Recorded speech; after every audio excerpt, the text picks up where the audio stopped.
We stood, as if enchanted, in the place where the cave should have been, but instead, an enormous emptiness stretched before us. The city, or what remained of it. Massive stone arches, distorted statues, ruined buildings. All of it created an atmosphere of an ancient world, forgotten and decayed.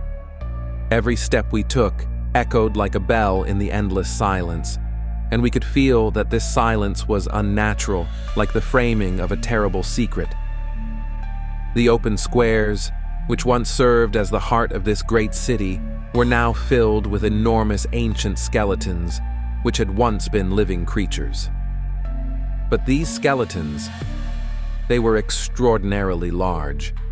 Something about their shapes and sizes defied the laws of nature. "We've entered another world," whispered the girl, her voice filled with both fear and a strange sense of awareness. Her gaze seemed to confirm my own doubts.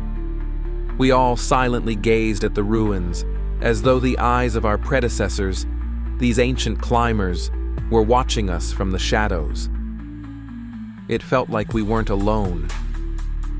We took a few more steps when suddenly a massive white wolf appeared in front of us. Its gaze was filled with incredible power, and its eyes shone with a cold, ominous light.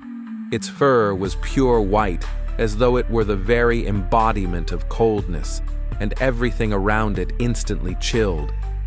Behind it, more wolves appeared, until they filled our entire field of vision. They didn't simply stand still. They watched us, their eyes piercing us to the core, throwing us off balance. "Don't move," whispered the girl, her eyes wide open, her face twisted with anxiety.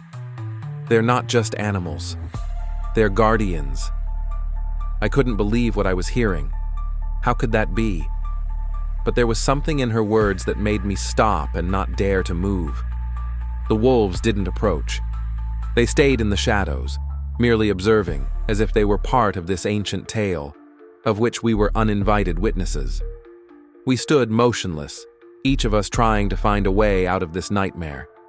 But when one of our group tried to step forward, the wolves reacted instantly.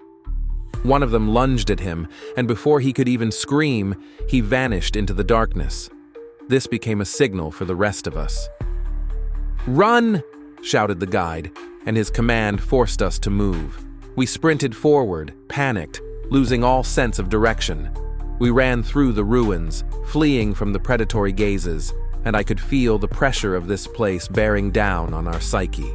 We were running without purpose, without any way to turn back, when suddenly, another figure appeared before us, a huge stone wall enclosing some sort of shelter.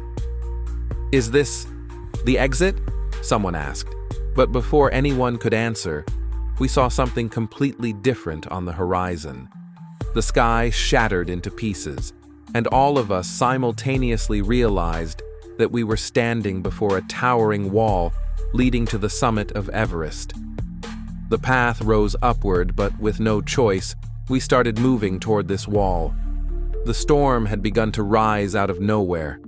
The wind cut across our faces, snow filled our eyes, and we could barely stand as an avalanche suddenly appeared on the horizon like a natural disaster, bringing death. The path before us had become a precipice, and we all realized we were at the edge. "This can't be!" screamed one of the climbers, his voice blending with the roar of the storm. We shouldn't be here, but it no longer mattered. The storm overtook us, and we struggled to stay on our feet, fighting for every breath. With every step, we drew closer to the abyss. We couldn't go back. The wind threw us out of reality, and we seemed to lose ourselves in this endless storm. My hands, my body, none of it mattered anymore. This was no longer about survival. This was a battle with something greater. I felt the cold surround me. I felt the darkness closing in, and suddenly, I understood. I wasn't just here. I was part of this ancient story, part of something that began centuries ago. Meanwhile, the storm reached its peak. The whole world seemed to begin to collapse, and then darkness. I wake up.